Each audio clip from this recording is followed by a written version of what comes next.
Պարոն Ալեքսանյան, երեկ Թուրքիայի արտգործնախարարը բավական ուշագրավ հայտարարություն է արել եւ դրանից հետո պնդում են ընդդիմադիր դաշտում, որ Թուրքիան, եթե խոսում ենք այլ երկրների միջամտության մասին, Թուրքիան ուղիղ միջամտնում է Հայաստանի գործերին եւ ինքը աջակցությունը Ֆիդանը ուղիղ աջակցություն է հայտնում Փաշինյանին ընտրությունների ժամանակ։ Ինչ ընտրությունների ժամանակ Խորհրդարանական։ Ով է այդպես բան ասել։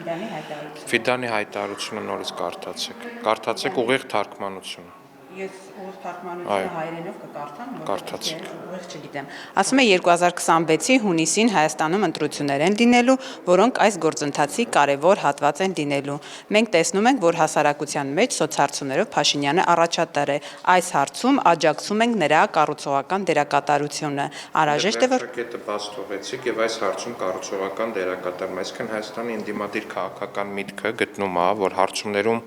առաջատար լինելը դա ինչ որ մի հարց է, որի շուրջ կարելի է ունենալ կառուցողական դիրքորոշում,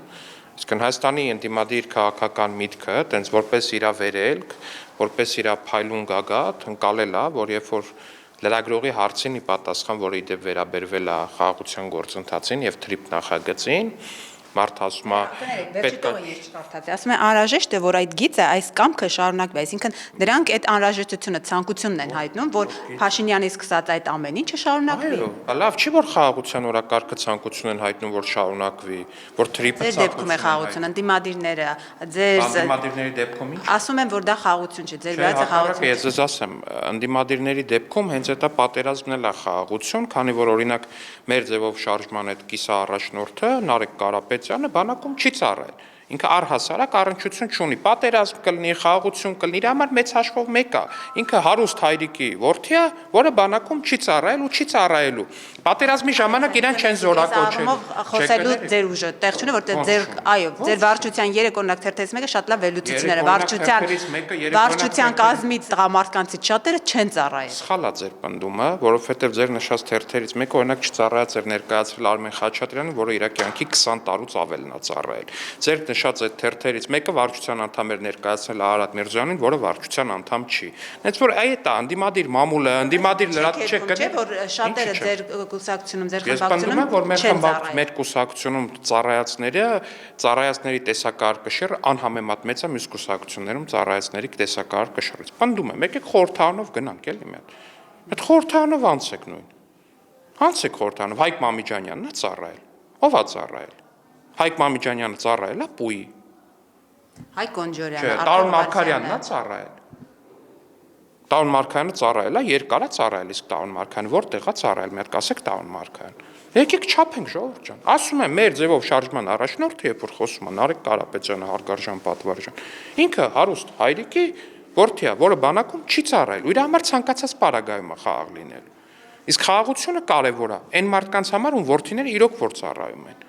Այն հասարակ մարդու համար, ում որդին այո գնում է ծառայության, ու իրանց համար այո խաղաղություն է, ու իրանց համար կարևոր է, որ Հայաստանի ու Թուրքիայի հարաբերությունները լավ լինեն, Հայաստանի ու Ադրբեջանի հարաբերությունները խաղաղության գործընթացի ճանապարհով գնան, որպեսզի պատերազմ չլինի, որտեղ իրանց որդիները այո գնում են ու ծառայում են բանակում, այո իրանց որդիները հենց հիմա համազգեստը հակին կանգնած են։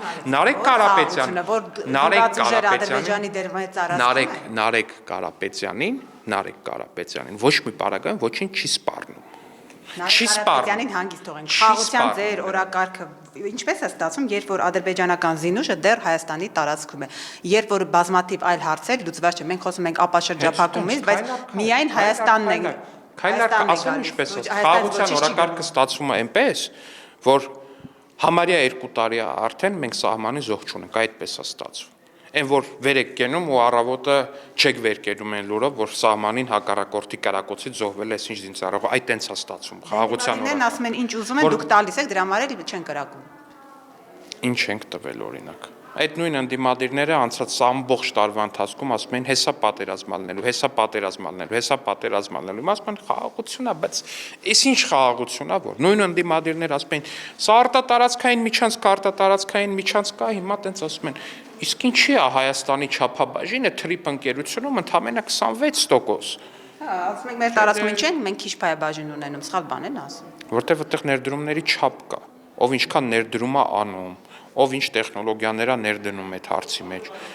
Ու տենց շատ նորմալ է։ որ այդ ամեն ինչ կա։ Նույն մարդիկ ասա ժամանակին մտածեք, երբ որ օրինակ 100%-անոց բաժնետոմսերը տալիս էիք այս կամ այն ընկերությանը, Հայաստանի ոչինչ չթողելով։ Նույն ԶՊՄԿ-ում օրինակ 1% գոնե բաժնետոմս չէիք թողել Հայաստանի Հանրապետությանը, հարգարժան ընդդիմադիրներ։ Չգիտեմ, Չանց չի լինելու, բայց այստեղ գոնե ուղիղ Ֆիդանն ասում է, փառք Աստծո, տեսնում եք, որ Զանգեզուրի միջանցքի կյանքի կոչվելը նաև Ադրբեջանի ուզածով է լինում, քանի որ ինչպես ասել ենք, այն կարևոր է միջին միջանցքի համար։ Այսինքն Ադրբեջանն էլ է ասում, Թուրքիան էլ է ասում, իրենց ուզածով է։ Իրենց ուզածը միջանցքը մեր ուզածն է։ Եթե իրանք իդեպ պարոն Ֆիդանը շատ ողջունել էր, հենց ասել էր, որ TRIP-ի ամբողջ համաձայնագիրը կարդացել է եւ շատ լավ տեքստ է, եթե չեմ սխալվում, դրականների առնվազն արձագանքել, իսկ այդ տեքստում հայերեն, անգլերեն, շատ հստակ, շատ ուղիղ գրված է Հայաստանի Հանրապետության տարածքային ամբողջականության մասին, ինքնիշխանության մասին, իրավազորության մասին, այն մասին, որ այնտեղ ցանկացած կարգավորում Հայաստանի ինքնիշխան իրավունքն է, այնտեղ անվտանգություն ապահովում է Հայաստանի իրավունք, եթե սա եւս Թուրքիայի ու Ադրբեջանի ուզածն է, փառք Աստծո։ Այսինքն սրանից ավել բան ենք մենք ուզում, որ մենք հեսա ուզեինք Թուրքիան ու Ադրբեջանը։ Տարօրինակ չէ, Ադրբեջան ուզածը մեր ուզածն է, այդ ինչպես է ստացվում, որ Ադրբեջանը այնպես է ուզում, որ մենք էլ նույն ձևով։ Մի վարքյան վերադառնալով այդ միջանցք եզրույթին, որպես այդպեսին, մենք ասում ենք մեր տարածքով միջանցք չի ասում, եթե իրանք Ադրբեջանի տարածքով անցնողը նկատի ունեն ցանկացած անում, կարող են տալ Ադրբեջանի տարածքով անցնողին հիմա Եթե դա իրանց ուզածն է, որ Ադրբեջանի տարածքով անցնող հատվածը անվանեն Զանգեզուրի միջանցք, իրանց իրավունքն է, թող անվանեն որպես այդպեսին։ Մեր մոտով անցնում է TRIP-ը։ Պարոն Ալեքսանյան, մենք ինչ անուն էլ տանք, շատ կարևոր հանգամանք է, երեք Փաշինյանն էլ ուղիղ ասեց այդ հարցի պատասխանը։ Արդյոք ադրբեջանցիները տեսնելու են հայ սահմանապահները։ Ունեք հայ մաքսային Կներեք, մաքսային ծառայող, այո։ Front office, back office, սա ժամանակակից լուծումներ են, ժողովուրդ ջան, կարող այնտեղ առհասարակ որպես այդպեսին այդ front office կոչվածը իրականացնի համակարգչային ծառայություն աշխարհի շատ երկրներում գնում ես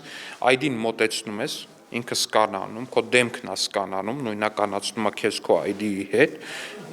սկաները մեծ սկանավորում է քո բեռը ու որպես այդպեսին դու առհասարակ մարդու հետ չես շփվում այդ ընթացքում։ Սա համաշխարհային այդպես առաջատար լուծումներ է։ Ու հնարավոր է գուցե այդ լուծումով էլ գնալ, իսկ ինչի՞ չէ։ Որն է այստեղ խնդիրը, այսինքն պրինցիպիալ է, որ այնտեղ անպայման այտենց մարդ կանգնի հին ձևով, sense գրանցամատյանում բան լրացնի։ Դա այդ բանա կրիտիկական է այտենց դա։ Վտանգ են տեսնում, որ հնարավոր է հայկական կողմը վերահսկողություն չկարողանա իրականացնել։ Իրանք չեն վտանգ տեսնում մեր ընդդիմադիր գործընկերները, իրանք վտանգ են տեսնում կայացած խաղաղության մեջ։ Իրանք վտանգ են տեսնում խաղաղության։ Ոչ օրինակ դուք չեք տեսնում։ Դուք ասում եք Հայաստանում մի մարդ կա, որը դեմ է խաղաղության։ Այո։ Ընդդիմադիր ռադիկալ ընդդիմությունը Հայաստանի դեմ է խաղաղության։ Խնդրում եմ ուղղակի ձեզ լրագրող եք, ակնհայտ է, մեր քաղաքացիներն դիտում են։ Համեմատեք ընդդիմության քաղաքական ակտիվությունը օգոստոսի 8-ից առաջ եւ օգոստոսի 8-ից հետո։ Օգոստոսի 8-ից հետո ընդդիմությունը մեծամասամբ սսկվել է։ Դե տեսնում եք, դուք ձեր ասածին հակասում եք, եթե խաղաղություն է, իրական խաղաղություն է, ինչ են մարդիկ դեմ խոսելու դրան։ Իրանք քաղաքական խոսույթ առհասարակ չունեն, որովհետև իրանք բան են, պատերազմի մունետիկներն են, իրանք ողբի մունետիկներն են, իրանք ցավավաճառներն են, իրանք մահավաճառներն են, իրանք այն մարդիկ են, ովքեր, չգիտեմ, ասենք, դուք հիշում եք, որ ցանկացած մի էսկալացիա էր լինում սահմանին, ինչ էր կատարվում ազգային ժողովում, ասենք, աչքերների մեջ այդ մարդկանց, որ նայում եք, ինչ էիք տեսնում։ Այդ կենսախնդությունը, այդ ուրախությունը, այդ ցնծությունը տեսնում եք, թե չէիք տեսնում։ Ես չեմ տեսնում, որովհետև ես մտածում եմ, որ բոլորը, թվում ընդդիմադիրները ունեն հարազատներ, ունեն ընտանիքի անդամներ, որոնք պատերազմի դեպքում հաստատ խնդիրներ են ունենալու կորուստներ։ Ինչպես կարող են նրանք կողմ լինել։ Մեծամասամբ այնպես է ստացվում, որ առնվազն ընդդիմադիր առաջնորդները մեծամասամբ այդ պատերազմներից հեռու են։ Օրինակ, չգիտեմ, հիմա իհարկե բոլորից, Աստված բոլորից հեռու տանի, անկախ ընդդիմադիր, դիմադիր, քաղաքական հայացքից բոլորից հեռու տանի ցանկացած պատերազմական կամ ռազմական կորուստ կամ առհասարակ կորուստ։ Բոլորին առողջություն, երկար տարիների կյանք, բայց չէ, ձեր ասածը չի։ Հետով չգիտի, որ այդ նախկին էլիտիստական շրջանակները իրանց ամեն կերպ ազատած են եղել զինվորական ծառայությունից։ Հետով չգիտի, այդ Հայաստանում չեն ապրել այդ մարդիկ։ Ասում եմ, Նարեկ Կարապետյանը, Սամվել Կարապետյանի եղբոր տղան չի ծառայել, չէ բանակում։ Չի ծառայել։ Ես օրինակ բերեմ փոխարտգործ նախարարը Կոստանյանը չի ծառայել իբր գիտական աշխատանքներով, գիտական աշխատանքներ չենք տեսնում։ Այդպես ձեզ էլ կարող ենք մեղադրել ու բոլորին կարելի է այսպես մեղադրել։ Որովհետև ես 2 տարի պատվով ծառայել եմ Հայաստանի Հանրապետության զինված ուժերում։ Իշխանությանը, ես գիտեմ որ դու ծառայել։ Դե իշխանությանը ում կոնկրետ։ Ես վերից օրինակ։ Չէ, կոնկրետ չէ, ասում եմ, ստեղ կա մեծամասնություն, ստեղ կա տեսակար կշիռ, ու այդ տեսակար կշիռն է պետք նայել։ Իհարկե կան, օրինակ վարչապետին էլ են, չէ՞, մարդու օրենքով սահմանված երրորդ եղբայրն ա եղել, երկու եղբայրը ծառայել են, այն ժամանակվա օրենքով ինքը չի ծառայել։ Կա մարդ, մեր վարչության անդամներին էիք ասում, մարդը սովորելու տարիներին տարկետում ունեցել, այն ժամանակ սովորելու ժամանակ տարկետումը հստակ էր ու պարտադիր էր, ավարտել արդեն ունեցել է 2 երեխա։ Օրենք ասում է 2 երեխա ունես, ազատվում ես զինվորական ծառայությունից, հիմա դրա մեջ ի՞նչն է խնդիրը։ Չէ, դրա խնդիրը ո՞րն է ուզում եմ հասկանում։ Օրենքը դա սահմանում է։ Գիտությամբ էր ուզում զբաղվել, ուզում ենք տեսնել ինչ գիտական աշխատանք ունի։ Տեսեք, գնացեք, Վահան Կոստանյանը այս երկրի համար այնքան բան է արել, որ շատ-շատերը այդ իրան քննադատող ընդդիմադիրները ուղղակի կերազեին դա անել։ Բայց տպավոր Չէին էլ անի այդքան երազելուց հետո էլ ձեզ էլ ասեմ։ Բայց տեսեք, ձեզանից դժգոհում է ձեր իսկ կուսակիցը, ձեր ներկուսակցական թափանցիկությունից, որոշումների կայացումից։ Քիչ առաջ Հայկ Սարգսյանն ասում էր, որ մտածում էր, որ թափանցիկ է գործել օրինակ վարչությունը, բայց համոզվեց, որ չէ, խնդիրներ կան այնտեղ։ Ստացվեց դեմոկրատիան, թափանցիկությունը ԿՊ-ից արդեն հեռու է։ Ես ներկուսակցական հարցերը չի ուզենա լրատվամիջոցով մեկնաբանել, պարոն Սարգսյանը չեմ լսել ճիշտ ասած հարցազրույցը, անպայման կզրուցեմ իր հետ, կտեսնեմ թե ինչի մասին է խոսքը։ Երկու անգամ մերժել եք, ասում եմ ինչպես է ստացվում, որ երկու անգամ մերժել եք առանց հիմնավորման։ Ես հիմա չեմ պատրաստվում այս հարցերը ձեզ հետ լրատվամիջոցների հետ որպես այդպես։ Հրապարակվել է պարոն Ալեքսանյան, Սարգսյանի Շատ լավ հրապարակվել է, ես չեմ պատրաստվում սա քննարկման առարկա դարձնեմ լրատվամիջոցների հետ, ես պարոն Սարգսյանի հետ անպայման կզրուցեմ։ Իսկ արդեն պատրաստում եք այդպես ակտիվ նախընտրական շրջանին, որովհետև հիմա միայն տեսնում եք նախընտրական շրջանից ավելի բուռն ընթանում է եկեղեցու վեհապարի դեմ ձեր արշավը։ Ինչու՞։ Օրինակ նախընտրական տարում պարոն Ալեքսանյան, ինչով է ԿՊ-ին ձեռնտու եկեղեցու վեհապարի հոգևորականների դեմ այս ամենը։ Դուք դրանից մենք ինչ ենք արվում։ Մենք պաշտպանում ենք հոգևորականներին։ 10 եպիսկոպոսներով վեհապարի հրաժարականով 10 եպիսկոպոսները կներեք կարող է եկեղեցու վեհապարի հրաժարականով եք պաշտպանում, ինչպես եք պաշտպանում։ Հայրաքելական եկեղեցու եպիսկոպոսները ենթարկվում են հարձակման, ընդդիմադիր խունտայի կողմից, կներեք արտահայտությանս։ Ձեր հարձակումն էլ վեհապարի դեմ է, այլ սրբազանների դեմ է։ Չէ, կներեք։ Մենք հարձակում չենք գործում առհասարակ։ Մենք պաշտպանում ենք մեր արժեքները, մենք պաշտպանում ենք հայրաքելական Սուրբ եկեղեցին, մենք պաշտպանում ենք հայրաքելական Սուրբ եկեղեցու մասունքները, որպես օրինակ մեր ամենասուրբ մասունքը Սուրբ Գեղարդը, որը ես չգիտեմ օրինակ Կտրիչ Ներսիսյանը եթե շարունակի մի քանի տարի էլ մնալ, քանի մասի է բաժանելու ու իր որ ընկերներին է նվիրելու կամ ում ծնունդին է քեֆ անելու, ում հարսանիքի քեֆին է ինչ որ տես նվեր անելու, որպես այդպեսին։ Մենք պաշտպանում ենք մեր սուրբ մասունքները եւ մեր սուրբ ժառանգությունը։ Մայրաթորից հերքում են, դուք հստակ։ Ի՞նչն են հերքում։ Չեն հերքում, ասում են փոքր կտոր են կտրել։ կտրել։ Դուք ասում եք մասերի։ Ես էլ ասում եմ կարող է վաղնել մի քիչ ավելի մեծ կտոր կտրեք, ախորժակները դբացվի։ Դուք ով եք, որ մեր հազարամյա սրբությունը կտրեք, առհասարակ ով է ձեզ այդ իրավունքը տվել։ Ով է ձեզ իրավունք տվել։ Սուրբ Գեղարդ հասկանում եք, դա առարկա է։ Գեղարդն եք պաշտպանում, թե վեհապարն եք եղացում։ Դա մեկը մյուսի հետ ուղիղ փոխկապակցված է, որտեվ եթե Կտրիչ Ներսիսյանը շարունակի մնալ, ակնհայտ է, որ թե Սուրբ Գեղարդը, թե մեր մյուս սուրբ մասունքները մասնատվելու են ու նվիրվելու են իր տարբեր ընկերներին ու հարազատներին ու բարեկամներին։ Դա իմ համար խիստ տեսանելի բան է։ Բայց դուք չեք կարողանում ոչ մի ձևով հեռացնել նրան, չնայած ամիսներ շարունակ արշավին։ Բայց հեռացնելու մասին որպես այդպեսին խոսք չի գնացել երբեք։ Խոսքը գնացել է հեռանալու մասին։ Ինքնակամ նկատի ունեք։ Իհարկե, Ինչու մշտապես։ պետք է նա ինքնակամ հեռանա, եթե նման ցանկություն ընդհանրապես Եթե ինքն էլ չի ուզում, դուք էլ չեք ուզում, թող չհեռանա, թող մնա Սուրբ Գեղարդը հաջորդ անգամ ինչ որ մեկի բանին տենց ինչ ասեմ։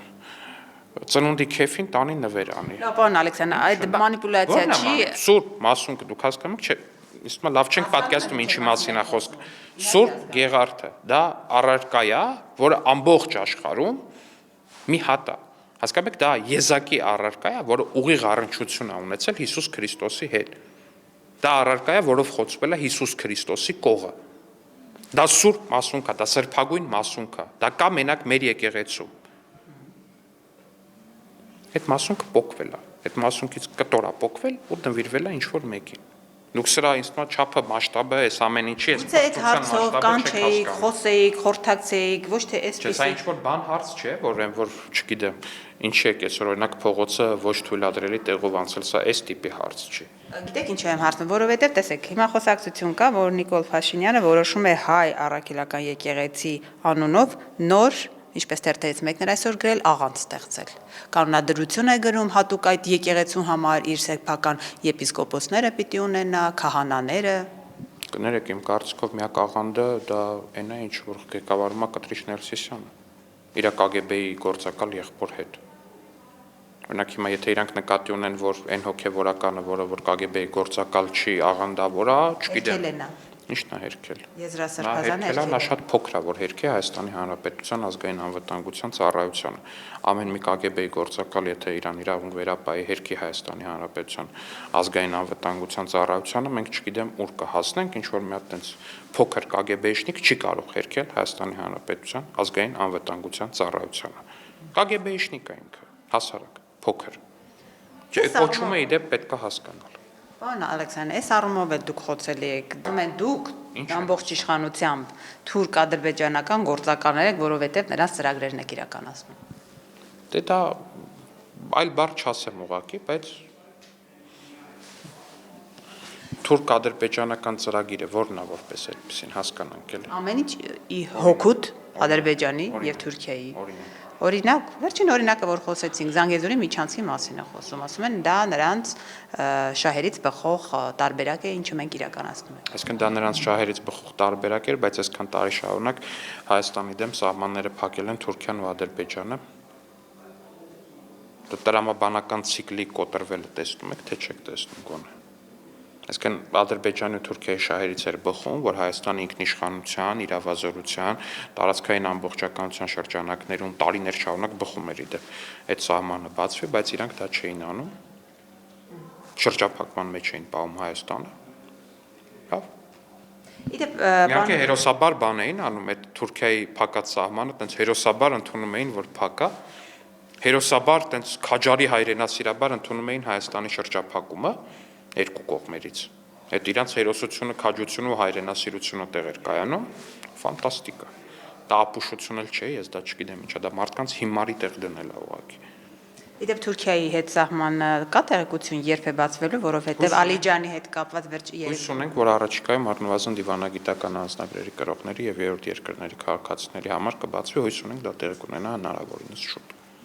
Էրդողանի ասած սիմվոլիկ քայլերը դա էր, որովհետև տեսեք, այստեղ էլ էլի նախընտրական տարում ասում են սիմվոլիկ քայլերի մասին Էրդողանը խոսում, Ադրբեջանից գերիներ են գալիս հենց այս ժամանակաշրջանում։ Այսինքն այս ամեն ինչը Ադրբեջանը, Թուրքիան օգնում է ձեզ ընտրվելու համար։ Ադրբեջանից գերիներ մենակ հիմա չի որ գալիս են, Ադրբեջանից գերիները 21 թվականին ընտրությունների ժամանակ է եկավ։ Բա 23-24 թվին ինչ ընտրություններ կներեք էլի։ Այն որ ամենամեծ գերիների թիվը եկավ Հայաստան, այդ ժամանակ ինչ ընտրություններ։ Էլի չեք տենում, որ այդ լոգիկան էլի ջարդվում է։ Էլի հերթական անգամ հասկանում եք, որ էլի հերթական անգամ մանիպուլյացիա է դա։ Բայց 23-24 թվին ամենամեծ գերիների թիվն է վերադարձել Հայաստան, այդ ժամանակ ինչ ընտրություններ։ Կամ այսինքն մենք ինչ պետք է անեինք, պետք է ասենք, այ գիտեք, մենք 21 թիվն է, այ հիմա էլ գերիներին բերելու ուղղությամբ չենք աշխատում։ Ինչ կա, պահեք ձեզ, չենք ուզում, հանկարծ այս պահին բան չանեք, մեր ընդդիմությունը ասելու է դա նախընտրական բան։ Այդ ընդդիմությունն է, որ պահվող անձանց վրա նախընտրական քարոզարշավը անում է 6 տարի է, պահվող անձանց կյանքի ու ճակատագրի վրա։ Մեռանք ասելով հերիքա շահարկեք այդ թեման, չի կարելի այդ թեման։ Եվ ոչ գերիներ։ Դա ավելի իրավականորեն դա ավելի ճիշտ տարբերակ է, որովհետև ինձ այդպես են ասել։ Ես առհասարակ փորձում եմ ոչ թե ավելի հայրենասեր երևալ տեսախցիկների առաջ, այլ մենք մեր խմբակցությունը, մեր կուսակցությունը ու կառավարությունը փորձում ամեն ինչ անենք, որ այդ մարդիկ 1 րոպե շուտ հայտնվեն Հայաստանի Հանրապետությունում։ Եթե ձեզ թվում է, թե ես ասենք, եթե ձեզ թվում է, թե օրինակ ես միջին վիճակագրական ընդդիմադիր падգամավորից կամ քաղաքական գործչից ավելի տենց պակաս ճոռո տեքստեր կարող եմ ասել, տենց թունդ դաշնակցական կամ թունդ տենց բան, չգիտեմ ինչ ոչի տեքստեր, ապա դուք սխալվում եք, միանշանակ իրանցից էլ լավ կարող եմ այդ տեքստերը ասել, բայց խնդիրն այն է, թե ինչ հարց են լուծում այդ տեքստերը, իսկ այդ տեքստերը ոչ մի հարց էլ չեն լուծում։ Հարցը լուծումը կառավարության աշխատանքը, հարցը լուծումը կառավարությունը, հարցը լուծումը խորհրդարանական մեծամասնությունը, եւ կառավարությունն ու խորհրդարանական մեծամասնությունը ամենօրյա ռեժիմով աշխատում են, որպեսզի բոլոր պահվող անձինք վերադարձվեն Հայաստանի Հանրապետություն։ Արցախի ռազմական Բոլորը անխտիր։ Այդ թվում եւ այո։ Անխտիր բոլոր։ Կա այստեղ միջնորդություն որևէ գերտերության, պարոն Ալեքսանյան, վերջին Ես կարծում եմ, այս թեմայի մասին մենք արդեն բավականաչափ խոսեցինք, որովհետեւ նորից եմ ասում, այս թեման հանրայնություն չի սիրում։